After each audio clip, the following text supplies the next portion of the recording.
Punjabi radio जी वास्ते सुन रहे सारे ਸਰੋਤਿਆਂ ਨੂੰ ਬਲਵਿੰਦਰ ਕੌਰ ਵੱਲੋਂ ਪਿਆਰ ਭਰੀ ਸਤਿ ਸ੍ਰੀ ਅਕਾਲ। ਤੇ ਪ੍ਰੋਗਰਾਮ ਹੈ ਜੀ ਖਬਰ ਤੇ ਨਜ਼ਰ ਦੇ ਵਿੱਚ ਹੋਣਗੇ ਸਾਡੇ ਨਾਲ ਬਲਤੇਜ ਪੰਨ ਜੀ, ਦੱਸਣਗੇ ਭਾਰਤ ਵਿੱਚ ਪੰਜਾਬ ਦੇ ਵਿੱਚ ਕੀ ਕੁਛ ਵਾਪਰਿਆ। ਖਬਰਾਂ ਤੇ ਨਜ਼ਰ ਮਾਰਾਂਗੇ। ਖਬਰਾਂ ਤੋਂ ਪਹਿਲਾਂ ਧੰਨਵਾਦ ਕਰਨਾ ਚਾਹੁੰਦੇ ਸਾਡੇ ਸਪਾਂਸਰਸ ਜਿਨ੍ਹਾਂ ਨੇ ਇਸ ਪ੍ਰੋਗਰਾਮ ਨੂੰ ਸਪਾਂਸਰ ਕੀਤਾ, ਆਪ ਸਭ ਤੱਕ ਪਹੁੰਚਾਇਆ ਜੀ।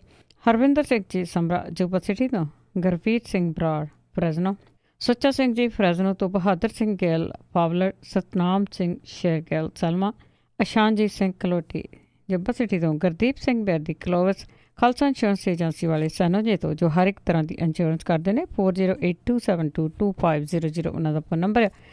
ਗੱਲਬਾਤ ਕਰਦੇ ਹਾਂ ਬਲਤੇਜ ਪੰਨੂ ਹੋਰਾਂ ਨਾਲ। ਸਤਿ ਸ਼੍ਰੀ ਅਕਾਲ ਜੀ, ਸਵਾਗਤ ਹੈ ਜੀ। ਜੀ ਧੰਨਵਾਦ ਜੀ, ਬਹੁਤ ਮਿਹਰਬਾਨੀ। ਅਤੇ ਜੀ ਸਭ ਤੋਂ ਪਹਿਲਾਂ ਆਪਾਂ ਗੱਲ ਕਰਦੇ ਹਾਂ ਨੋਟਬੰਦੀ ਦੀ। 1 ਸਾਲ ਹੋ ਗਿਆ, ਕੀ ਖੱਟਿਆ ਕੀ ਗਵਾਇਆ? ਖੱਟਣ ਨੂੰ ਤਾਂ ਕੁਛ ਵੀ ਨਹੀਂ ਸੀਗਾ ਵਿੱਚ, ਤਾਂ ਇਹ ਵੀ ਨਹੀਂ ਕਿਹਾ ਜਾ ਸਕਦਾ ਵੀ 12ਵੀਂ ਬਰਸੀ ਖੱਟਣ ਗਿਆ ਸੀ। ਉਹ ਖੱਟ ਕੇ ਤਾਂ ਕੁਛ ਵੀ ਜਿਹੜਾ ਦੀ ਉਹ ਲਿਆਂਦਾ ਨਹੀਂ। 1 ਸਾਲ ਜਿਹੜਾ ਦੀ ਹੋ ਗਿਆ, ਔਰ ਜੋ ਕੁਛ ਆਖਿਆ ਗਿਆ ਸੀਗਾ ਉਹ ਤਾਂ ਸਭ ਨੂੰ ਪਤਾ ਜੀ। ਇਹ ਵੀ ਕਿਹਾ ਗਿਆ ਸੀਗਾ ਕਿ ਸਿਰਫ 50 ਦਿਨ ਜਿਹੜੇ ਆ ਜੀ ਉਹ ਚਾਹੀਦੇ ਆ, ਉਦੋਂ ਬਾਅਦ ਨਹੀਂ ਤਾਂ ਫਿਰ ਮੈਨੂੰ ਚੌਂਕ 'ਚ ਖੜਾ ਜਿਹੜਾ ਉਹ ਕਰ ਲਿਓ। ਬਲੈਕ ਮਨੀ ਜਿਹੜੀ ਸੀ ਉਹ ਕਿੱਥੇ ਗਈ, ਕਿਸੇ ਨੂੰ ਕੁਛ ਨਹੀਂ ਪਤਾ ਜੀ। ਜਿਹੜੇ ਨਕਲੀ ਨੋਟ ਸੀਗੇ ਉਹ ਕਿੱਥੇ ਗਏ, ਇਹ ਵੀ ਕੁਛ ਨਹੀਂ ਪਤਾ ਜੀ। ਔਰ ਹੈਰਾਨੀ ਵਾਲੀ ਗੱਲ ਇਹ ਰਹੀ ਕਿ RBI ਜਿਹੜੀ ਆ ਉਹ ਅਜੇ ਤੱਕ ਨਹੀਂ ਦੱਸ ਸਕੀ ਕਿੰਨਾ ਉਹਦੇ ਕੋਲੇ ਕੈਸ਼ ਆਇਆ, ਕਿੰਨੇ ਨਕਲੀ ਨੋਟ ਉਹਦੇ ਕੋਲੇ ਆਏ। ਔਰ ਜਿਹੜਾ ਰਿਜ਼ਰਵ ਬੈਂਕ ਦਾ ਗਵਰਨਰ ਸੀਗਾ ਉਹਨੂੰ ਜਵਾਬ ਦੇਣਾ ਜਿਹੜਾ ਜੀ ਉਹ ਔਖਾ ਹੋਇਆ ਪਿਆ। ਸਵਾਲ ਜਿਹੜੇ ਉੱਠ ਰਹੇ ਆ ਕਿ ਜੇ ਇੰਨਾ ਨੋਟ ਜਿਹੜਾ ਸਾਰੇ ਦਾ ਸਾਰਾ ਬੈਂਕਾਂ ਦੇ ਵਿੱਚ ਆ ਗਿਆ ਤੇ ਫਿਰ ਜਿਹਦਾ ਰੌਲਾ ਪਾਇਆ ਜਾ ਰਿਹਾ ਸੀ ਉਹ ਕਿੱਥੇ ਆ ਜੀ? ਕਿਸਾਨ ਜਿਹੜੇ ਸੀਗੇ ਜਦੋਂ ਇਹਨਾਂ ਦਿਨਾਂ ਦੇ ਵਿੱਚ ਆਲੂ ਦੀ ਫਸਲ ਦਾ ਬੀਜ ਜਿਹੜਾ ਉਹ ਲੈ ਕੇ ਗਏ, ਇੱਕਦਮ ਨੋਟਬੰਦੀ ਹੋ ਗਈ, ਉਹਨਾਂ ਨੂੰ ਉੱਥੇ ਸੁੱਟ ਕੇ ਜਿਹੜਾ ਦੀ ਉਹ ਵਾਪਸ ਆਉਣਾ ਪਿਆ। ਐਸੇ ਭੰਨੇ ਅੱਜ ਤੱਕ ਜਿਹੜਾ ਦੀ ਉਹ ਰਾਸ ਨਹੀਂ ਆਏ।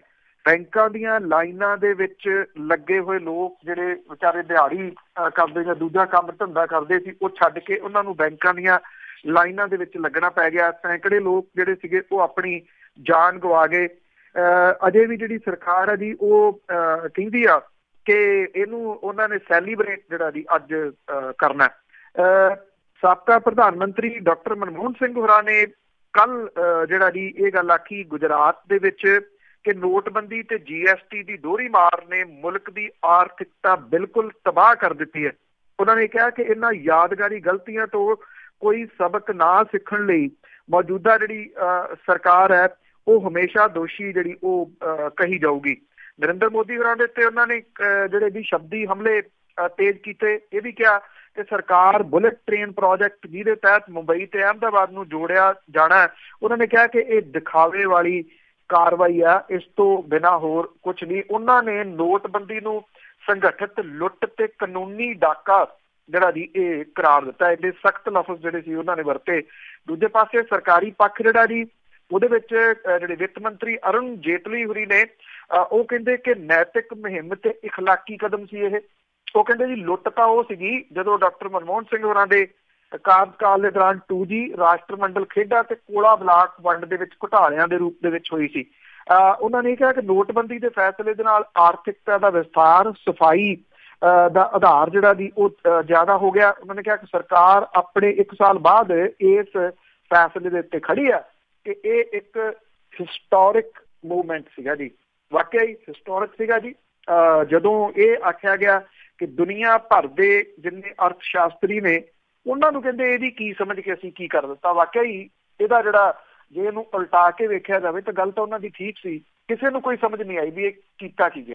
ਹਾਂ ਬਿਲਕੁਲ ਜੀ। ਦੇਖੋ ਨਹੀਂ ਤਾਂ ਉਹ ਮਨਾਉਣਾ ਆ ਤੇ ਦੂਸਰੇ ਪਾਸੇ ਮੇਰੇ ਖਿਆਲ ਦੇ ਵਿੱਚ ਵਿਰੋਧੀ ਧਿਰਾਂ ਵੀ ਕੁਛ ਨਾ ਕੁਛ ਕਰਨਗੀਆਂ। ਅੱਗੇ ਆਪਾਂ ਮਜੀਠੀਏ ਦਾ ਹੁਣ ਮਾਮਲਾ ਕਾਫੀ ਭਖਿਆ ਹੋਇਆ ਸੀ, ਮੰਗ ਹੋ ਰਹੀ ਆ ਕਿ ਇਸ ਦੀ ਵੀ ਜਾਂਚ ਹੋਵੇ, ਤਾਂ ਉਸ ਦਾ ਮਾਮਲਾ ਹਾਈ ਕੋਰਟ ਪਹੁੰਚਿਆ। ਐਕਚੁਅਲੀ ਜੀ ਇਹਦੇ ਦੋ ਜਿਹੜਾ ਦੀ ਪਹਿਲੂਆਂ ਤੋਂ ਇਹਨੂੰ ਵੇਖਣ ਵਾਲੀ ਹੈ ਜੀ। ਇੱਕ ਤਾਂ ਜਿਹੜੇ ਕਮਿਸ਼ਨ ਬਣਾਇਆ ਸਰਕਾਰ ਨੇ ਮਹਿਤਾਬ ਸਿੰਘ ਗਿੱਲ, ਉਹਦੇ ਕੋਲੇ ਵੀ ਇਹ ਮਾਮਲਾ ਜਿਹੜਾ ਜੀ ਉਹ ਪਹੁੰਚਿਆ, ਜਿਹਦੇ ਵਿੱਚ ਹਲਫੀਆ ਬਿਆਨ ਜਿਹੜਾ ਜੀ ਉਹ ਦਿੱਤਾ ਬੋਨੀ ਨੇ, ਜਿਹੜਾ ਕਿ ਪਹਿਲਾਂ ਅਕਾਲੀ ਦਲ ਦੇ ਵਿੱਚ ਹੁੰਦਾ ਸੀ, ਮੁੜ ਕੇ ਕਾਂਗਰਸ ਦੇ ਵਿੱਚ ਜਿਹੜਾ ਜੀ ਆ ਗਿਆ। ਉਹਦੇ ਵਿੱਚ ਉਹਨੇ ਜਿਹੜਾ ਬਿੱਟੂ ਔਲਖ ਦਾ ਜਿਹੜਾ ਜੀ ਉਹ ਜ਼ਿਕਰ ਕੀਤਾ ਔਰ ਇਹ ਗੱਲ ਆਖੀ ਹਲਫੀਆ ਬਿਆਨ ਦੇ ਕੇ ਕਿ ਉਹਨੂੰ ਗਲਤ ਤਰੀਕੇ ਦੇ ਨਾਲ ਜਿਹੜਾ ਜੀ ਉਹ ਫਸਾਇਆ ਗਿਆ ਇਸ ਮਾਮਲੇ ਦੇ ਵਿੱਚ। ਇਹ ਹਲਫੀਆ ਬਿਆਨ ਜਿਹੜਾ ਜੀ ਦਿੱਤਾ, ਹਾਲਾਂਕਿ ਜਿਹੜਾ ਮਹਿਤਾਬ ਸਿੰਘ ਗਿੱਲ ਕਮਿਸ਼ਨ ਹੈ ਉਹਦਾ ਜਿਹੜਾ ਦੀ ਦਾਇਰਾ ਨਹੀਂ ਹੈਗਾ ਇਹ, ਕਿਉਂਕਿ ਇਹ ਮਾਮਲਾ ਈਡੀ ਦੇ ਕੋਲ ਆ, ਇਸ ਕਰਕੇ ਉਹਦੇ ਵਿੱਚ ਦਖਲ ਨਹੀਂ ਕਿਸੇ ਕਿਸਮ ਦਾ ਦੇ ਸਕਦਾ। ਪਰ ਇੰਨਾ ਜ਼ਰੂਰ ਹੈ ਜਿਹੜਾ ਇਹ ਹਲਫੀਆ ਬਿਆਨ ਟੈਸਟਡ ਹੋ ਕੇ ਜਿਹੜਾ ਦੀ ਉਹ ਲੱਗਿਆ, ਇਹ ਆਉਂਦੇ ਦਿਨਾਂ ਦੇ ਦੌਰਾਨ ਚਰਚਾ ਦਾ ਵਿਸ਼ਾ ਜਿਹੜਾ ਦੀ ਉਹ ਜ਼ਰੂਰ ਬਣੂਗਾ।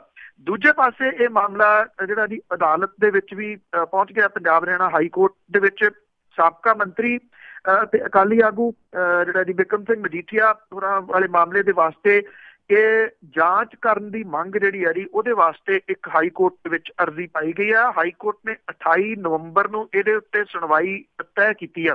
ਜਿਹੜਾ 2 ਮੈਂਬਰੀ ਬੈਂਚ ਸੀਗਾ ਜੀ, ਉਹਨੇ ਨੋਟਿਸ ਜਾਰੀ ਕਰਦੇ ਹੋਏ ਇਹ ਗੱਲ ਆਖੀ ਆ ਕਿ ਪੰਜਾਬ ਸਰਕਾਰ ਦੇ ਵਕੀਲ ਆਪਣੀ ਅਰਜ਼ੀ ਲਾ ਕੇ ਆਪਣਾ ਪੱਖ ਇਸ ਮਾਮਲੇ ਦੇ ਉੱਤੇ ਦੱਸੇ।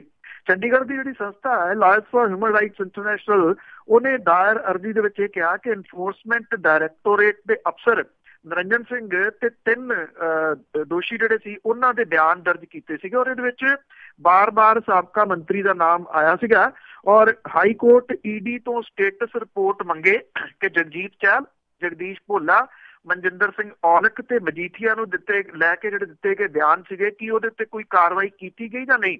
ਇਹਨਾਂ ਤਿੰਨਾਂ ਨੇ ਕਨਫੈਸ਼ਨਲ ਸਟੇਟਮੈਂਟ ਜਿਹੜੀ ਉਹ ਦਿੱਤੀ ਸੀ, ਔਰ ਇਸ ਸਟੇਟਮੈਂਟ ਨੂੰ ਸਰਕਾਰ STF ਨੂੰ ਹੈਂਡ ਜਿਹੜਾ ਦੀ ਉਹ ਕਰ ਰਿਹਾ, ਔਰ ADGP ਹਰਪ੍ਰੀਤ ਸਿੰਘ ਸਿੱਧੂ ਨੂੰ ਇਹ ਜਿਹੜੀ ਦੀ ਮੁਹੱਈਆ ਕਰਾਈ ਜਾਵੇ। ਇਹਦੇ ਵਿੱਚ ਇਹ ਮੰਗ ਕੀਤੀ ਗਈ ਹੈ ਕਿ ਜਿਹੜੀ STF ਬਣੀ ਹੈ ਪੰਜਾਬ ਦੀ ਜਿਹੜੇ ਨਸ਼ਿਆਂ ਦੇ ਮਾਮਲੇ ਦੇ ਵਿੱਚ, ਇਹ ਜਾਂਚ ਉਹਨੂੰ ਦਿੱਤੀ ਜਾਣੀ ਚਾਹੀਦੀ ਹੈ।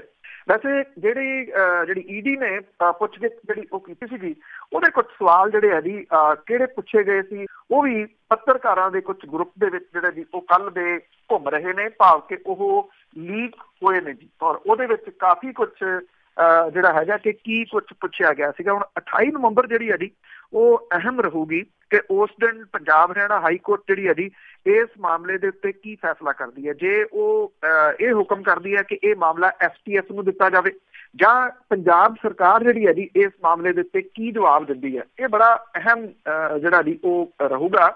ਪਿਛਲੇ ਦਿਨਾਂ ਦੇ ਵਿੱਚ ਜਿਹੜੀ ਇੱਕ ਅਖਬਾਰ ਨੇ ਮੁਆਫੀ ਮੰਗੀ ਸੀਗੀ ਬਿਕਰਮ ਸਿੰਘ ਮਜੀਠੀਆ ਹੋਰਾਂ ਤੋਂ। ਵੈਸੇ ਉਸ ਅਖਬਾਰ ਦੇ ਜਿੰਨੀਆਂ ਅਖਬਾਰਾਂ ਦੀਆਂ 2-3 ਜਿਹੜੀਆਂ ਹੈਗੀਆਂ ਨੇ, ਉਹਦੇ ਵਿੱਚ ਇਸ ਸੰਬੰਧੀ ਕੋਈ ਖਬਰ ਜਿਹੜੀ ਜੀ ਉਹ ਨਹੀਂ ਲੱਗੀ। ਬਾਕੀ ਜਿਹੜੇ ਨੇ ਉਹਨਾਂ ਨੇ ਜ਼ਰੂਰ ਕਵਰ ਕਰਨ ਦੀ ਕੋਸ਼ਿਸ਼ ਕੀਤੀ ਹੈ। ਉਸ ਤੋਂ ਬਾਅਦ ਇੱਕ ਕਿਸਮ ਦੇ ਨਾਲ ਟਰਨ ਹੋਣਾ ਜਿਹੜਾ ਜੀ ਉਹ ਸ਼ੁਰੂ ਹੋ ਗਿਆ ਸੀਗਾ, ਕਿਉਂਕਿ ਸੁਖਪਾਲ ਸਿੰਘ ਖਹਿਰਾ ਹੋਰਾਂ ਵਾਲਾ ਮਸਲਾ ਆ ਗਿਆ। ਉਸ ਪਾਸੇ ਨੂੰ ਜ਼ਿਆਦਾ ਜਿਹੜੀਆਂ ਜੀ ਉਹ ਖਬਰਾਂ ਟਰਨ ਹੋ ਗਈਆਂ ਤੇ ਹੁਣ ਦੁਬਾਰਾ ਫੇਰ ਜਿਹੜਾ ਜੀ ਇਹ ਮਾਮਲਾ ਹਾਈ ਕੋਰਟ ਦੇ ਵਿੱਚ ਜਾਣ ਕਰਕੇ ਨਵੇਂ ਤਰੀਕੇ ਦੇ ਨਾਲ ਚਰਚਾ ਦਾ ਵਿਸ਼ਾ। ਪਰ ਦੇਖਣਾ ਪਊ ਕੁਝ ਹੁੰਦਾ ਜਾਂ ਨਹੀਂ ਹੁੰਦਾ। ਪੰਜਾਬ ਸਰਕਾਰ ਨੇ ਕੁਝ ਨਹੀਂ ਕਰਨਾ ਜੀ। ਤੇ ਅੱਗੇ ਆਪਾਂ ਪੰਜਾਬ ਸਰਕਾਰ ਦੀ ਜੇ ਗੱਲ ਕਰ ਲਈਏ, ਆਪਣੇ ਮੁੱਖ ਮੰਤਰੀ ਤੇ ਪੁਲਿਸ ਮੁਖੀ ਨੇ ਜਿੰਨੇ ਵੀ ਕਤਲ ਹੋਏ ਆ ਉਹਨਾਂ ਨੂੰ ਦੱਸਿਆ ਕਿ ਅਸੀਂ ਸੁਲਝਾ ਲਿਆ ਉਹਨਾਂ ਦੇ ਕੇਸ। ਬਿਲਕੁਲ ਜੀ, ਇਹ ਬੜਾ ਅਹਿਮ ਜਿਹੜੀ ਇੱਕ ਪ੍ਰੈਸ ਕਾਨਫਰੰਸ ਸੀ ਉਚੇਚੇ ਤੌਰ ਦੇ ਉੱਤੇ ਰੱਖੀ ਗਈ। ਮੁੱਖ ਮੰਤਰੀ ਹਿਮਾਚਲ ਦੇ ਵਿੱਚ ਚੋਣ ਪ੍ਰਚਾਰ ਲਈ ਗਏ ਸਨ, ਜਿੱਥੇ ਕੱਲ ਲਾਸਟ ਦਿਨ ਸੀਗਾ। ਉਹਨੇ ਅਨੁਸਾਰ ਦੇਰ ਸ਼ਾਮ ਜਿਹੜੀ ਹੈ ਜੀ ਇਹ ਪ੍ਰੈਸ ਕਾਨਫਰੰਸ ਰੱਖੀ ਗਈ, ਜਿਹਦੇ ਵਿੱਚ ਪੰਜਾਬ ਪੁਲਿਸ ਦੇ ਮੁਖੀ ਸੁਰੇਸ਼ ਅਰੋੜਾ ਹੋਰੀ ਸ਼ਾਮਲ ਸਨ। ਪੰਜਾਬ ਭਵਨ 'ਚ ਕੀਤੀ ਗਈ ਇਸ ਪ੍ਰੈਸ ਕਾਨਫਰੰਸ ਦੇ ਵਿੱਚ ਮੁੱਖ ਮੰਤਰੀ ਹੋਰਾਂ ਨੇ ਇਹ ਗੱਲ ਆਖੀ ਕਿ 4 ਮੁਲਜ਼ਮ ਜਿਹੜੇ ਆ ਜੀ ਉਹਨਾਂ ਨੂੰ ਅਰੈਸਟ ਕੀਤਾ ਗਿਆ। ਇਹਦੇ ਵਿੱਚ RSS ਦੇ ਆਗੂ ਜਿਹੜੇ ਜਗਦੀਸ਼ ਗਗਨੇਜਾ, RSS ਦੇ ਨੇਤਾ ਰਵਿੰਦਰ ਗੋਸਾਈ, ਪਾਦਰੀ ਸੁਲਤਾਨ ਮਸੀਹ ਸਣੇ ਮਿੱਥ ਕੇ ਕੀਤੇ ਗਏ 6 ਕਤਲਾਂ ਦੇ ਮਾਮਲੇ ਜਿਹੜੇ ਆ ਉਹ ਹੱਲ ਕਰ ਲਏ ਗਏ ਆ। ਮੁੱਖ ਮੰਤਰੀ ਹੋਰਾਂ ਨੇ ਇਹ ਗੱਲ ਕਹੀ ਕਿ ਕਤਲਾਂ ਦੇ ਵੱਡੇ ਮਾਮਲੇ ਹੱਲ ਕਰਨ ਲਈ ਪੰਜਾਬ ਪੁਲਿਸ ਨੂੰ ਜਿਹੜਾ ਜੀ ਇਹਦਾ ਕ੍ਰੈਡਿਟ ਦੇਣਾ ਜਿਹੜਾ ਉਹ ਬਣਦਾ। ਉਹਨਾਂ ਨੇ ਕਿਹਾ ਕਿ ਜਿਨ੍ਹਾਂ ਨੇ ਹੱਲ ਕੀਤੇ ਉਹਨਾਂ ਨੂੰ ਸਨਮਾਨ ਕੀਤਾ ਜਾਊਗਾ। ਇਹ ਗੱਲ ਕਹੀ ਗਈ ਕਿ ਕਤਲ ਪਾਕਿਸਤਾਨ ਦੀ ਖੁਫੀਆ ਏਜੰਸੀ ISI ਨੇ ਆਪਣੇ ਨੈਟਵਰਕ ਦੇ ਰਾਹੀਂ ਸੂਬੇ ਦੀ ਜਿਹੜੀ ਸਦਭਾਵਨਾ ਸੀ ਉਹਨੂੰ ਭੰਗ ਕਰਨ ਤੇ ਅਸਥਿਰਤਾ ਜਿਹੜਾ ਜੀ ਉਹ ਪੈਦਾ ਕਰਨ ਲਈ ਕਰਵਾਏ ਸੀਗੇ। ਪਿਛਲੀ ਜਿਹੜੀ ਸਰਕਾਰ ਸੀ ਜੀ ਉਸ ਟਾਈਮ ਦੇ ਤੇ RSS ਦੇ ਆਗੂ ਬ੍ਰਿਗੇਡੀਅਰ ਰਿਟਾਇਰਡ ਜਗਦੀਸ਼ ਗਗਨੇਜਾ ਦੇ ਕਤਲ ਦਾ ਕੇਸ CBI ਨੂੰ ਦਿੱਤਾ ਹੋਇਆ ਸੀਗਾ, ਪਰ ਸੂਬਾ ਪੁਲਿਸ ਜਿਹੜੀ ਸੀਗੀ ਜੀ ਉਹਨੇ ਜਿਹੜਾ ਜੀ ਇਸ ਮਾਮਲੇ ਦੇ ਵਿੱਚ ਇਹ ਕਿਹਾ ਸੀਗਾ ਕਿ ਆਪਣੀ ਜਾਂਚ ਜਾਰੀ ਰੱਖੀ ਹੋਈ ਸੀਗੀ ਜੀ। ਤੋ ਇਸ ਕਰਕੇ ਜਿਹੜਾ ਜੀ ਇਹ ਕਿਹਾ ਗਿਆ ਕਿ ਇਹਦਾ ਜਿਹੜਾ ਮਾਮਲਾ ਸੀਗਾ ਜੀ ਉਹਦੀ ਗੁੱਥੀ ਉਹਨਾਂ ਨੇ ਹੁਣ ਸੁਲਝਾ ਲਈ ਆ ਤੇ ਜਿਹੜੇ ਰਵਿੰਦਰ ਗੋਸਾਈ ਦੇ ਕਤਲ ਨੂੰ ਵੀ ਹੱਲ ਕਰ ਲਿਆ। ਗ੍ਰਿਫਤਾਰ ਜਿਹੜੇ ਕੀਤੇ ਗਏ ਆ ਜੀ ਉਹਦੇ ਵਿੱਚ ਧਰਮਿੰਦਰ ਉਰਫ ਗੁੱਗਨੀ ਗੈਂਗਸਟਰ ਵੀ ਜਿਹੜਾ ਸ਼ਾਮਲ ਹੈ, ਜਿਹੜਾ ਨਾਭਾ ਜੇਲ੍ਹ ਦੇ ਵਿੱਚ ਬੰਦ ਸੀਗਾ। ਪੁਲਿਸ ਨੇ ਉਹਨੂੰ ਪ੍ਰੋਡਕਸ਼ਨ ਬੰਦ ਦੇ ਉੱਤੇ ਲਿਆਂਦਾ ਸੀਗਾ। ਉਹਨੇ ਕਤਲਾਂ ਦੇ ਵਾਸਤੇ ਹਥਿਆਰ ਤੇ ਗੋਲੀ ਸਿੱਕਾ ਦਿੱਤਾ ਸੀਗਾ। ਜਿਹੜੇ ਗਰਮ ਖਿਆਲੀ ਤੇ ਗੈਂਗਸਟਰਾਂ ਦੇ ਦਰਮਿਆਨ ਗੰਢ ਧੁੱਪ ਦਾ ਸ਼ੱਕ ਜਿਹੜਾ ਦੀ ਉਹ ਪੁਲਿਸ ਕਹਿੰਦੀ ਹੈ ਕਿ ਸਾਡਾ ਸਹੀ ਸਾਬਤ ਹੋਇਆ। ਵਿਦੇਸ਼ਾਂ ਦੇ ਵਿੱਚ ਵੱਖ-ਵੱਖ ਥਾਵਾਂ ਤੋਂ ਉਹਨਾਂ ਨੂੰ ਪੈਸੇ ਜਿਹੜੇ ਆ ਜੀ ਉਹ ਮਿਲੇ ਦੱਸੇ ਜਾਂਦੇ ਆ। ਖਾਸ ਤੌਰ ਦੇ ਉੱਤੇ ਯੂਕੇ ਦੀ ਕਹਾਣੀ ਜਿਹੜੀ ਹੈ ਜੀ ਉਹ ਦੱਸੀ ਗਈ ਆ। ਦਿੱਲੀ ਦੇ ਇੰਟਰਨੈਸ਼ਨਲ 에ਅਰਪੋਰਟ ਤੋਂ ਜਿੰਮੀ ਸਿੰਘ ਨੂੰ ਗ੍ਰਿਫਤਾਰ ਕੀਤਾ ਸੀਗਾ ਜੀ, ਜਿਹੜਾ ਜੰਮੂ ਦਾ ਵਾਸੀ ਦੱਸਿਆ ਜਾਂਦਾ। ਉਦੋਂ ਬਾਅਦ ਉਹਦੀ ਪੁੱਛਗਿੱਛ ਤੋਂ ਬਾਅਦ ਜਿਹੜਾ ਜੀ ਇਹ ਬਾਕੀ ਗ੍ਰਿਫਤਾਰੀਆਂ ਹੋਈਆਂ ਨੇ। ਕਈ ਸਾਲ ਇੰਗਲੈਂਡ ਦੇ ਵਿੱਚ ਰਹਿਣ ਤੋਂ ਬਾਅਦ ਇਹ ਵਾਪਸ ਆਇਆ ਸੀਗਾ। ਔਰ ਜਗਤਾਰ ਸਿੰਘ ਜੌਲ ਉਰਫ ਜੱਗੀ ਜਿਹੜਾ ਇੰਗਲੈਂਡ ਦਾ ਨਾਗਰਿਕ ਹੈ, ਔਰ ਉਹ ਹੁਣੇ ਉਹਦਾ ਜਿਹੜਾ ਜੀ ਵਿਆਹ ਹੋਇਆ ਔਰ ਜਲੰਧਰ ਦੇ ਵਿੱਚ ਫੜਿਆ ਗਿਆ ਸੀਗਾ। ਧਰਮਿੰਦਰ ਉਰਫ ਗੁਗਨੀ ਤੇ ਲੁਧਿਆਣੇ ਨੇੜੇ ਮਿਹਰਬਾਨ ਦਾ ਜਿਹੜਾ ਜੀ ਉਹ ਵਾਸੀ ਦੱਸੀਦਾ। ਔਰ ਇੱਕ ਜਿਹੜਾ ਚੌਥਾ ਮੁਲਜ਼ਮ ਹੈ ਉਹਦੀ ਨਿਸ਼ਾਨੇਬਾਜ਼ ਤੇ ਪਛਾਣ ਜਿਹੜੀ ਇਹਦੀ ਉਹ ਗੁਪਤ ਰੱਖੀ ਗਈ ਆ। ਵੈਸੇ ਜਿਹੜਾ ਇਹ ਲੁਧਿਆਣੇ ਦੇ ਨਜ਼ਦੀਕ ਦਾ ਹੈਗਾ ਜਿਹਦੀ ਪਛਾਣ ਗੁਪਤ ਜਿਹੜੀ ਆ ਉਹ ਰੱਖੀ ਜਾ ਰਹੀ ਹੈ ਪੁਲਿਸ ਦੇ ਵੱਲੋਂ, ਭਾਵ ਕਿ ਉਹਦਾ ਨਾਮ ਜਿਹੜਾ ਜੀ ਉਹ ਨਹੀਂ ਦੱਸਿਆ ਜਾ ਰਿਹਾ। ਇਹ ਚੂੜਵਾਲ ਪਿੰਡ ਦਾ ਉਹ ਰਹਿਣ ਵਾਲਾ ਹੈ ਜਿੰਨੀ ਇਨਫੋਰਮੇਸ਼ਨ ਇਹਦੀ ਹੈ। ਸੋ ਇਹ ਜਿਹੜਾ ਜੀ ਸਾਰਾ ਕੁਝ ਕੱਲ ਦੱਸਿਆ ਗਿਆ ਮੁੱਖ ਮੰਤਰੀ ਹੋਰਾਂ ਦੇ ਵੱਲੋਂ ਤੇ ਡੀਜੀਪੀ ਹੋਰਾਂ ਦੇ ਵੱਲੋਂ। ਡੀਜੀਪੀ ਹੋਰਾਂ ਨੇ ਇਹ ਗੱਲ ਕਹੀ ਕਿ ਪਿਛਲੇ ਦਿਨੀ ਉਹਨਾਂ ਨੇ ਜਾ ਕੇ ਦਰਬਾਰ ਸਾਹਿਬ ਅਰਦਾਸ ਕੀਤੀ ਸੀ ਕਿ ਇਹ ਜਿਹੜੇ ਮਾਮਲੇ ਨੇ ਸੁਲਝਣ ਤੇ ਉਹਨਾਂ ਦੀ ਪਰਮਾਤਮਾ ਨੇ ਜਿਹੜੀ ਆ ਉਹ ਸੁਣ ਲਈ ਆ ਤੇ ਇਹ ਮਾਮਲੇ ਜਿਹੜੇ ਆ ਉਹ ਸੁਲਝਾ ਲਏ ਗਏ ਆ। ਅਜਿਹਾ ਦਾਅਵਾ ਪੰਜਾਬ ਦੇ ਮੁੱਖ ਮੰਤਰੀ ਤੇ ਪੰਜਾਬ ਪੁਲਿਸ ਦੇ ਮੁਖੀ ਨੇ ਕੱਲ ਪ੍ਰੈਸ ਰਿਲੀਜ਼ ਦੇ ਵਿੱਚ। ਬਿਲਕੁਲ ਜੀ, ਇਹੋ ਜਿਹਾ ਪੰਜਾਬ ਦਾ ਜਿਹੜਾ ਪੁਲਿਸ ਮੁਖੀ ਆ 1984 ਦੇ ਮਾਮਲਿਆਂ ਲਈ ਵੀ ਜ਼ਰੂਰ ਅਰਦਾਸ ਕਰੇ ਕਿ ਉਹ ਵੀ ਕਿਸੇ ਨਾ ਕਿਸੇ ਤਰ੍ਹਾਂ ਸੁਲਝਾ ਲੈਣ। ਤੇ ਅੱਗੇ ਆਪਾਂ ਆਪ ਦੀ ਆਪੋ ਤਾਪੀ ਦੀ ਗੱਲ ਕਰੀਏ, ਉਹ ਬਿਲਕੁਲ ਅਜੇ ਵੀ ਜਾਰੀ।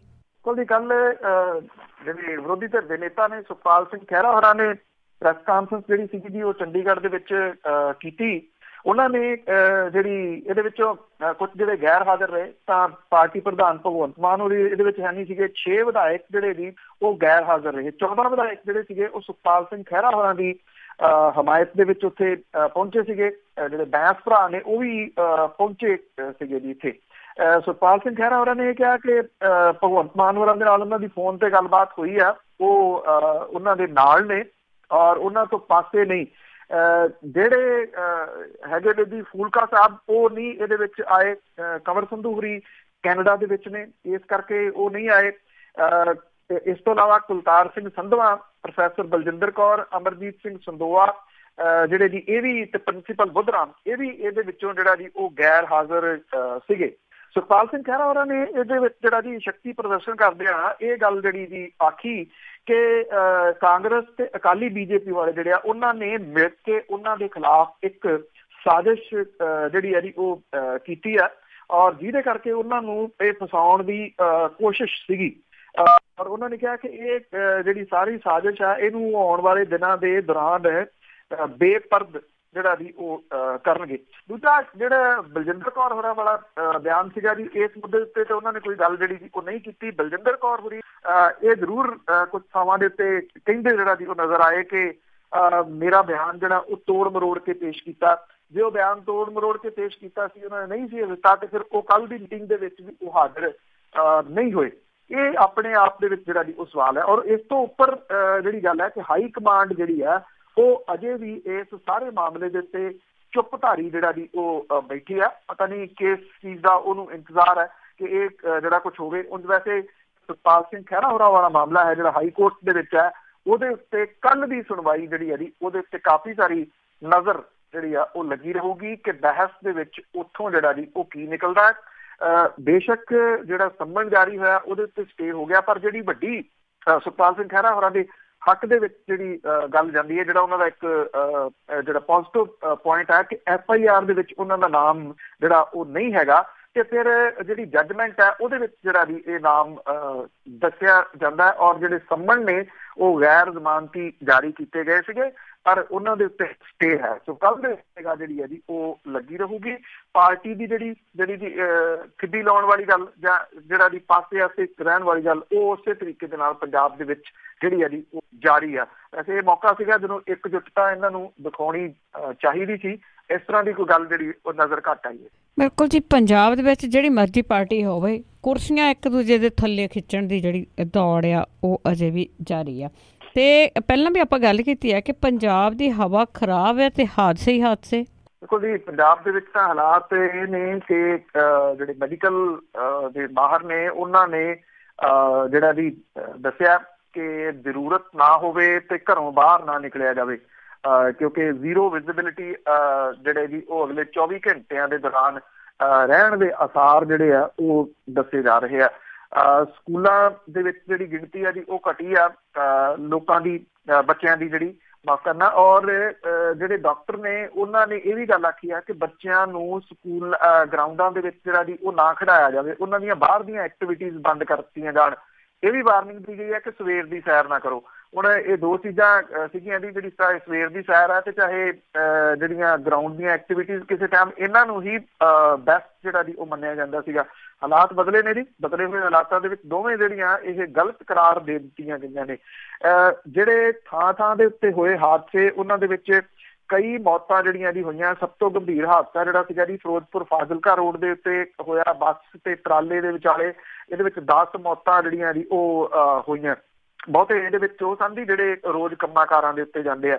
ਲੋਕਾਂ ਦੀ ਜਿਹੜੀ ਡਰਾਈਵਿੰਗ ਸੈਂਸ ਹੈ ਜੀ ਉਹਦੇ ਵਿੱਚ ਕੋਈ ਫਰਕ ਨਹੀਂ ਪਿਆ, ਜਿਹਦੇ ਕਰਕੇ ਇਹ ਹਾਦਸੇ ਵਾਪਰੇ ਆ। ਨੀਲੋ ਖੇੜੀ ਦੇ ਨੇੜੇ ਜਿਹੜਾ ਜੀ ਵੱਡਾ ਹਾਦਸਾ ਵਾਪਰਿਆ, ਜਿੱਥੇ 20 ਦੇ ਕਰੀਬ ਵਹੀਕਲ ਜਿਹੜੇ ਉਹ ਇੱਕ ਦੂਜੇ ਦੇ ਵਿੱਚ ਭਿੜੇ। ਖੰਨੇ ਦੇ ਕੋਲੇ 14 ਦੇ ਕਰੀਬ ਵਹੀਕਲ ਜਿਹੜੇ ਆ ਜੀ ਉਹ ਭਿੜੇ। ਥਾਂ ਥਾਂ ਦੇ ਉੱਤੇ ਜਿਹੜੇ ਆ ਜੀ ਉਹ ਹਾਦਸੇ ਹੋ ਰਹੇ ਆ। ਦਿੱਲੀ ਦੇ ਵਿੱਚ ਜਿਹੜੇ ਆ ਜੀ ਪ੍ਰਾਇਮਰੀ ਸਕੂਲ ਬੰਦ ਕਰ ਦਿੱਤੇ ਗਏ ਆ ਜੀ। ਗ੍ਰੀਨ ਟ੍ਰਿਬਿਊਨਲ ਫਿਰ ਬੋਲਿਆ ਜੀ, ਗ੍ਰੀਨ ਟ੍ਰਿਬਿਊਨਲ ਨੇ ਰਾਜਾਂ ਤੋਂ ਵਿਸਥਾਰਤ ਜਾਣਕਾਰੀ ਜਿਹੜੀ ਹੈ ਜੀ ਉਹ ਮੰਗ ਲਈ ਹੈ, ਔਰ ਉਹਨੇ ਰਾਜਾਂ ਦੀ ਝਾੜ ਝੰਬ ਜਿਹੜੀ ਹੈ ਜੀ ਉਹ ਕੀਤੀ ਹੈ। ਔਰ ਜਿਹੜਾ ਦਿੱਲੀ ਦੇ ਵਿੱਚ ਜਿਹੜਾ ਜੀ ਦੁਬਾਰਾ ਫਿਰ ਜਿਹੜਾ ਫਾਰਮੂਲਾ ਪਹਿਲਾਂ ਜਿਹੜਾ ਵਰਤਿਆ ਗਿਆ ਸੀਗਾ, ਜਿਸ ਤੱਕ ਫਾਰਮੂਲਾ ਜਿਹੜਾ ਜੀ ਈਵਨ ਔਡ ਵਾਲਾ, ਉਹ ਦੁਬਾਰਾ ਛੇਤੀ ਵਾਪਸ ਜਿਹੜਾ ਜੀ ਉਹ ਆ ਸਕਦਾ ਆ। ਸੋ ਇਹ ਜੋ ਹਾਲਾਤ ਪੰਜਾਬ ਦੇ ਇਸ ਵੇਲੇ ਬਣੇ ਹੋਏ ਆ, ਪਹਿਲਾਂ ਇੰਨੇ ਮਾੜੇ ਪਿਛਲੇ ਸਾਲਾਂ ਦੇ ਦੌਰਾਨ ਨਹੀਂ ਜਿਹੜਾ ਜੀ ਉਹ ਬਣਦੇ ਰਹੇ। ਜਿਹੜਾ ਧੂੰਆਂ ਹੈ ਉਹ ਨੁਕਸਾਨ ਤਾਂ ਜਿਹੜਾ ਜੀ ਉਹ ਕਰ ਰਿਹਾ, ਬਹੁਤ ਵੱਡੇ ਪੱਧਰ ਦੇ ਉੱਤੇ ਕਰਦਾ, ਪਿਛਲੇ ਸਾਲਾਂ ਤੋਂ ਕਰਦਾ। ਇਸ ਵਾਰੀ ਕੁਛ ਜਿਹੜਾ ਜੀ ਉਹ ਲੋੜ ਤੋਂ ਵੱਧ ਹੈ। ਸਿਆਸਤ ਇਹਦੇ ਉੱਤੇ ਜਿਹੜੀ ਹੈ ਜੀ ਉਹ ਭਾਰੂ ਆ। ਸਰਕਾਰਾਂ ਹੁਕਮ ਤਾਂ ਜਾਰੀ ਕਰਦੀਆਂ ਨੇ, ਉਹਨਾਂ ਨੂੰ ਲਾਗੂ ਕਰਾਉਣ ਦੇ ਵਾਸਤੇ ਕੋਈ ਵੀ ਕੋਸ਼ਿਸ਼ ਜਿਹੜੀ ਹੈ ਜੀ ਉਹ ਨਹੀਂ ਕੀਤੀ ਜਾਂਦੀ, ਕਿਉਂਕਿ ਵੋਟ ਬੈਂਕ ਹੈ। ਵੋਟ ਬੈਂਕ ਦੇ ਵਿੱਚ ਕੋਈ ਪਾਰਟੀ ਜਿਹੜੀ ਹੈ ਜੀ ਉਹ ਇਹ ਨਹੀਂ ਚਾਹੁੰਦੀ ਕਿ ਉਹਦੇ ਵੋਟਾਂ ਜਿਹੜੀਆਂ ਉਹ ਘਟਣ, ਜਿਹਦੇ ਕਰਕੇ ਆਮ ਆਦਮੀ ਪਾਰਟੀ ਦੀ ਆਗੂ ਹੈ ਜੀ ਸਰਬਜੀਤ ਕੌਰ ਮਾਣੂਕੇ, ਉਹਨੇ ਤਾਂ ਆਪਣੇ ਸੋਸ਼ਲ ਮੀਡੀਆ ਦੇ ਉੱਤੇ ਇਹ ਵੀ ਗੱਲ ਆਖੀ ਸੀ ਕਿ ਜਿੱਥੇ ਪਰਾਲੀ ਸਾੜਨੀ ਹੈ ਮੈਨੂੰ ਸੱਦ ਲਿਓ, ਮੈਂ ਹੱਥੀਂ ਆ ਕੇ ਆਪਣੀ ਜਿਹੜੀ ਜੀ ਇਹ ਪਰਾਲੀ ਸਾੜੂਗੀ ਤੇ ਤੁਹਾਡੇ ਉੱਤੇ ਕੋਈ ਮਾਮਲਾ ਦਰਜ ਨਹੀਂ ਹੋਣ ਦਿੰਦੀ। ਭਾਵ ਕਿ ਜਦੋਂ ਇਸ ਲੈਵਲ ਦੀ ਸਿਆਸਤ ਜਿਹੜੀ ਹੈ ਜੀ ਉਹ ਕਿਸਾਨਾਂ ਦੇ ਨਾਲ ਖੇਡੀ ਜਾਵੇ, ਚਾਹੇ ਉਹਨਾਂ ਦੇ ਕਿਸਾਨਾਂ ਦੇ ਜਿਹੜੇ ਆਗੂ ਨੇ ਉਹ ਹੋਣ, ਉਹ ਇਹਨਾਂ ਨੂੰ ਵੋਟ ਬੈਂਕ ਦੇ ਵਜੋਂ ਵਰਤ ਕੇ ਆਪੋ ਆਪਣੇ ਅਹੁਦੇ ਜਿਹੜੇ ਆ ਜੀ ਉਹ ਲੈ ਲੈਂਦੇ ਆ। ਨਾ ਇਹਨਾਂ ਕਿਸਾਨ ਆਗੂਆਂ ਨੇ ਕਦੇ ਕੋਈ ਪਿਛਲੇ ਸਮੇਂ ਦੇ ਦੌਰਾਨ ਇਹਦਾ ਹੱਲ ਲੱਭਣ ਦੀ ਕੋਸ਼ਿਸ਼ ਕੀਤੀ ਤੇ ਨਾ ਅੱਗੋਂ ਕੋਈ ਹੱਲ ਲੱਭਣ ਵੱਲ ਜਿਹੜਾ ਜੀ ਉਹ ਤੁਰ ਰਹੇ ਨੇ। ਬਿਲਕੁਲ ਜੀ, ਜਿਸ ਤਰ੍ਹਾਂ ਤੁਸੀਂ ਕਿਹਾ ਵੋਟਾਂ ਦਾ, ਵੋਟਾਂ ਤੋਂ ਬਿਨਾਂ ਕੋਈ ਕੰਮ ਹੀ ਨਹੀਂ ਇਹਨਾਂ ਨੂੰ। ਤੇ ਅੱਗੇ ਆਪਾਂ ਗੱਲ ਕਰਦੇ ਹਾਂ ਗਵਾਇਆ ਜੀ। ਯਾਦ ਹੋਣਾ ਸਾਰਿਆਂ ਨੂੰ ਕਿ ਜਦੋਂ ਕਿ ਸਰਕਾਰ ਬਦਲੀ ਆ ਤੇ ਉਸ ਟਾਈਮ ਦੇ ਉੱਤੇ ਇਹ ਗਵਾਇਆ ਦੀ ਬਿਜਲੀ ਕੱਟ ਦਿੱਤੀ ਗਈ ਸੀ ਉਸ ਦੇ ਕਾਲਜ ਦੀ, ਪਰ ਜਿਹਨਾਂ ਅਫਸਰਾਂ ਨੇ ਬਿਜਲੀ ਕੱਟੀ ਸੀ ਉਹਨਾਂ ਦੀਆਂ ਬਦਲੀਆਂ ਦੂਰ ਕਰ ਦਿੱਤੀਆਂ। ਸ਼ੇਰ ਸਿੰਘ ਘੁਬਾਇਆ ਹੋਰਾਂ ਦਾ ਚਰਚਾ ਜਿਹੜਾ ਜੀ ਬਿਲਕੁਲ ਇਹ ਚੋਣਾਂ ਦੇ ਟਾਈਮ ਜਦੋਂ ਵੋਟਾਂ ਪੈ ਗਈਆਂ ਸੀਗੀਆਂ, ਨਤੀਜੇ ਆਉਣ ਤੋਂ ਪਹਿਲਾਂ ਹੋਇਆ ਸੀਗਾ ਜੀ ਕਿ ਜਿਹੜੇ ਡਿਫਾਲਟਰ ਨੇ ਉਹਨਾਂ ਦੇ ਵਿੱਚ ਸ਼ੇਰ ਸਿੰਘ ਘੁਬਾਇਆ ਵੀ ਇੱਕ ਜਿਹੜਾ ਜੀ ਉਹ ਸ਼ਾਮਲ ਹੈ। ਜਿਵੇਂ ਉਦੋਂ ਮਾਮਲੇ ਦਰਜ ਹੋਏ ਸੀ, ਇਸੇ ਕਰਕੇ ਉਹਨੂੰ ਸ਼ੇਰ ਸਿੰਘ ਘਬਰਾਇਆ ਕਹਿਣ ਲੱਗੇ ਸੀਗੇ, ਘੁਬਾਇਆ ਦੀ ਜਗ੍ਹਾ ਜਿੰਨਾ ਭੱਜ ਨੱਠ ਉਹਨੂੰ ਕਰਨੀ ਪਈ ਸੀਗੀ। ਹੁਣ ਇਹ ਜਿਹੜਾ ਜੀ ਸ਼ੇਰ ਸਿੰਘ ਘੁਬਾਇਆ ਦੇ 33 ਲੱਖ ਰੁਪਈਏ ਦੇ ਡਿਫਾਲਟਰ ਕਾਲਜ ਦਾ ਮਾਮਲਾ ਮੁੜ ਕੇ ਫਿਰ ਜਿਹੜਾ ਜੀ ਬਿਜਲੀ ਕਨੈਕਸ਼ਨ ਕੱਟਣ ਤੋਂ ਚਰਚਾ ਦੇ ਵਿੱਚ ਆ ਗਿਆ ਜੀ। ਕਨੈਕਸ਼ਨ ਕੱਟਣ ਵਾਲਾ SDO ਜਿਹੜਾ ਜੀ ਉਹਨੂੰ ਅੰਮ੍ਰਿਤਸਰ ਤੇ ਜੂਨੀਅਰ ਇੰਜੀਨੀਅਰ ਦੀ ਪਠਾਨਕੋਟ ਬਦਲੀ ਜਿਹੜੀ ਆ ਉਹ ਕਰ ਦਿੱਤੀ ਗਈ ਆ। ਪਾਵਰਕਾਮ ਦੇ ਜਿਹੜੇ SDO ਹੈ ਨੇ ਜੀ, ਉਹਨੇ Ghubaya College of Engineering and Technology ਦਾ ਕੁਝ ਦਿਨ ਪਹਿਲਾਂ ਬਿਜਲੀ ਕਨੈਕਸ਼ਨ ਕੱਟਤਾ ਸੀਗਾ। ਘੁਬਾਇਆ ਪਰਿਵਾਰ ਨੇ ਆਪਣੇ ਰਸੂਖ ਦੇ ਨਾਲ ਉਸੇ ਦਿਨ ਮੁੜ ਕੇ ਕਨੈਕਸ਼ਨ ਜੜਵਾ ਲਿਆ। ਨਵੰਬਰ ਦੇ ਪਹਿਲੇ ਹਫ਼ਤੇ ਤੱਕ ਬਿੱਲ ਤਾਰਨ ਦਾ ਭਰੋਸਾ ਦੇ ਦਿੱਤਾ। ਫਰਵਰੀ 17 ਦੇ ਵਿੱਚ ਪਹਿਲੀ ਵਾਰੀ ਜਿਹੜੇ JE ਸੀਗੇ ਉਹਨੇ ਕਾਲਜ ਦਾ ਕਨੈਕਸ਼ਨ ਕੱਟਿਆ। ਹੁਣ ਦੂਜੀ ਵਾਰੀ SDO ਜਿਹੜਾ ਸੀਗਾ ਜੀ ਉਹਨੇ ਕਨੈਕਸ਼ਨ ਕੱਟਿਆ। ਪਾਵਰਕਾਮ ਨੇ 3 ਨਵੰਬਰ ਨੂੰ ਚਿੱਠੀ ਜਿਹੜੀ ਹੈ ਜੀ ਉਹ ਜਾਰੀ ਕਰਕੇ SDO ਨੂੰ ਅੰਮ੍ਰਿਤਸਰ ਸਰਕਲ ਤੇ JE ਨੂੰ ਪਠਾਨਕੋਟ ਜਿਹੜਾ ਜੀ ਉਹ ਬਦਲ ਦਿੱਤਾ। ਜਦੋਂ ਬਦਲੀਆਂ ਹੋ ਗਈਆਂ ਤੇ ਰੌਲਾ ਜਿਹੜਾ ਸੀਗਾ ਜੀ ਉਹ ਪੈ ਗਿਆ। ਔਰ ਇਹਦੇ ਵਾਸਤੇ ਜਿਹੜੇ ਉੱਥੇ ਕਾਮੇ ਨੇ ਜੀ ਉਹ ਵਿਰੋਧ ਕਰਨ ਲੱਗੇ ਕਿ ਉਹਨਾਂ ਨੇ ਸਹੀ ਕੰਮ ਕੀਤਾ ਸੀ, ਉਹਨਾਂ ਦੀ ਬਦਲੀ ਜਿਹੜੀ ਹੈ ਜੀ ਉਹ ਕਿਉਂ ਕੀਤੀ ਗਈ। ਜਿਹੜੇ SDO ਨੇ ਉਹ ਕਹਿੰਦੇ ਕਿ ਉੱਪਰੋਂ ਆਏ ਹੁਕਮਾਂ ਕਰਕੇ ਕਨੈਕਸ਼ਨ ਕੱਟਿਆ ਗਿਆ ਸੀਗਾ, ਸ਼ਾਮ ਦੇ ਸਮੇਂ ਅਫਸਰਾਂ ਦੇ ਹੁਕਮਾਂ ਦੇ ਉੱਤੇ ਮੁੜ ਕੇ ਜੋੜ ਦਿੱਤਾ ਗਿਆ, ਜਿਨ੍ਹਾਂ ਨੇ ਕੱਟਿਆ ਸੀਗਾ ਕਨੈਕਸ਼ਨ ਉਹਨਾਂ ਦੀਆਂ ਬਦਲੀਆਂ ਜਿਹੜੀਆਂ ਜੀ ਉਹ ਕਰਤੀਆਂ ਗਈਆਂ। ਫਿਰ ਉੱਪਰੋਂ ਆਏ ਹੁਕਮ ਜਿਹੜੇ ਸੀਗੇ ਜੀ ਉਹ ਹਵਾ ਦੇ ਵਿੱਚ ਹੋ ਗਏ। ਸ਼ੇਰ ਸਿੰਘ ਘੁਬਾਇਆ ਕਹਿੰਦੇ ਆ ਕਿ ਜਿਹੜੇ ਬਦਲੇ ਗਏ ਅਧਿਕਾਰੀ ਨੇ ਉਹਨਾਂ ਦੀਆਂ ਬਹੁਤ ਸਾਰੀਆਂ ਸ਼ਿਕਾਇਤਾਂ ਆਈਆਂ ਹੋਈਆਂ ਸੀਗੀਆਂ, ਜਿਹਦੇ ਕਰਕੇ ਲੋਕਾਂ ਦੀ ਮੰਗ ਦੇ ਆਧਾਰ ਦੇ ਉੱਤੇ ਉਹਨਾਂ ਦੀ ਜਿਹੜੀ ਹੈ ਜੀ ਉਹ ਬਦਲੀ ਹੋਈ ਆ। ਲੋਕਾਂ ਨੇ ਮੰਗ ਕਿੱਥੇ ਕੀਤੀ, ਇਹ ਸ਼ੇਰ ਸਿੰਘ ਘੁਬਾਇਆ ਹੋਈ ਦੱਸਣ ਤੇ ਜਿਹੜਾ ਉਹ ਅਸਫਲ ਰਹੇ। ਭਾਵ ਕਿ ਜੇ ਕਿਸੇ ਆਮ ਬੰਦੇ ਦਾ ਉਹ 33 ਰੁਪਏ ਵੀ ਦੇਣੇ ਹੋਣ ਤੇ ਮੁੜ ਕੇ ਉਹਦਾ ਵਿਚਾਰੇ ਦਾ ਕਨੈਕਸ਼ਨ ਨਹੀਂ ਜੁੜਦਾ। ਇੱਥੇ 33 ਲੱਖ ਦਾ ਮਾਮਲਾ ਆ, ਉਹ ਦੇਣਦਾਰੀ ਤਾਂ ਕੀ ਦੇਣੀ ਆ, ਜਿਹੜਾ ਉਹਦੇ ਤੇ ਕਾਰਵਾਈ ਕਰ ਰਹੇ ਆ ਜੀ ਉਹਨਾਂ ਦੇ ਉੱਤੇ ਕਾਰਵਾਈ ਹੋ ਜਾਂਦੀ ਜੀ। ਬਿਲਕੁਲ। ਤੇ ਅੱਗੇ ਆਪਾਂ ਮੋਹਾਲੀ ਦੇ ਪਿੰਡ ਦੀ ਜੇ ਗੱਲ ਕਰੀਏ ਤੇ ਉਸ ਦਾ ਜਿਹੜਾ ਮੁਆਵਜ਼ਾ ਸੀ ਉਹ ਬਠਿੰਡੇ ਦੇ ਪਿੰਡ ਵਿੱਚ ਪਹੁੰਚ ਗਿਆ। ਪਤਾ ਨਹੀਂ ਲੱਗਦਾ, ਕਈ ਵਾਰੀ ਜ਼ਮੀਨਾਂ ਲਾਪਤਾ ਹੋ ਜਾਂਦੀਆਂ, ਕਈ ਵਾਰੀ ਜਿਹੜੇ ਮੁਆਵਜ਼ੇ ਆ ਤੁਰੇ ਫਿਰਦੇ। ਐਕਚੁਅਲੀ ਜੀ ਇਹ ਬੜਾ ਇੰਟਰਸਟਿੰਗ ਮਾਮਲਾ ਹੈ, ਮਾਫ ਕਰਨਾ ਜੀ, ਕਿ ਜਿਹੜਾ ਇੱਥੇ ਮੋਹਾਲੀ ਦੇ ਨੇੜੇ ਪਿੰਡ ਪੈਂਦਾ ਝੂਰ ਖੇੜੀ, ਇਹਦੀ ਜ਼ਮੀਨ ਜਿਹੜੀ ਆ ਜੀ ਜਦੋਂ ਏਅਰਪੋਰਟ ਬਣਿਆ ਤੇ ਉਹਦੇ ਵਿੱਚ ਜਿਹੜੀ ਆ ਗਈ ਤੇ ਇਹਨੇ ਪਿੰਡ ਨੇ ਕੀ ਕੀਤਾ, ਪੰਚਾਇਤ ਨੇ ਜਿਹੜੇ ਮੁਆਵਜ਼ਾ ਮਿਲਿਆ ਉਹਦੀ ਦੂਜੀ ਜਗ੍ਹਾ ਦੇ ਉੱਤੇ ਜਿਹੜੀ ਆ ਜੀ ਉਹ ਜ਼ਮੀਨ ਲੈ ਲਈ। 80 ਕਰੋੜ ਤੇ 46 ਲੱਖ ਰੁਪਈਆ ਇਹਨੂੰ ਮੁਆਵਜ਼ੇ ਦੇ ਵਜੋਂ ਜਿਹੜਾ ਜੀ ਉਹ ਮਿਲਿਆ ਸੀਗਾ। ਇਹਨੇ ਨਵੀਂ ਜਗ੍ਹਾ ਦੇ ਉੱਤੇ ਜ਼ਮੀਨ ਜਿਹੜੀ ਖਰੀਦ ਲਈ, ਉਹਦੇ ਉੱਤੇ ਉਂਗਲ ਜਿਹੜੀ ਆ ਜੀ ਉੱਠਣ ਲੱਗੀ। ਹੁਣ ਪਿਛਲੀ ਸਰਕਾਰ ਦੇ ਸਮੇਂ ਇਹ ਸਾਰਾ ਕੁਛ ਹੋਇਆ ਸੀਗਾ। ਇਹਦੀ ਜਾਂਚ ਦੇ ਆਦੇਸ਼ ਜਿਹੜੇ ਜੀ ਵਿਜੀਲੈਂਸ ਨੂੰ ਦਿੱਤੇ ਗਏ ਆ।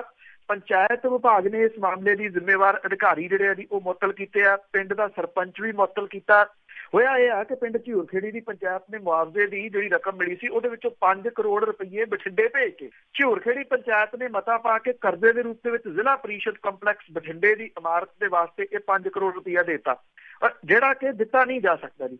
ਔਰ ਹੁਣ ਜਿਹੜਾ ਵਿਜੀਲੈਂਸ ਹੈ ਜੀ ਉਹ ਇਹ ਕਹਿੰਦਾ ਕਿ ਇਹਦੀ ਵੀ ਘਪਲੇ ਦੀ ਜਾਂਚ ਜਿਹੜੀ ਹੈ ਜੀ ਉਹ ਚੱਲ ਰਹੀ ਹੈ ਕਿ ਇਹਨੇ 5 ਕਰੋੜ ਰੁਪਏ ਬਠਿੰਡੇ ਦੇ ਜ਼ਿਲ੍ਹਾ ਪਰਿਸ਼ਦ ਕੰਪਲੈਕਸ ਨੂੰ ਜਿਹੜੇ ਉਹ ਦਿੱਤੇ ਸੀਗੇ। ਇਹਨਾਂ ਨੇ ਕਿਵੇਂ ਜਿਹੜਾ ਜੀ ਉਹ ਏਡੀ ਵੱਡੀ ਰਕਮ ਜਿਹੜੀ ਸੀ ਇਸ ਕੰਪਲੈਕਸ ਦੇ ਵਾਸਤੇ ਦੇ ਦਿੱਤੀ।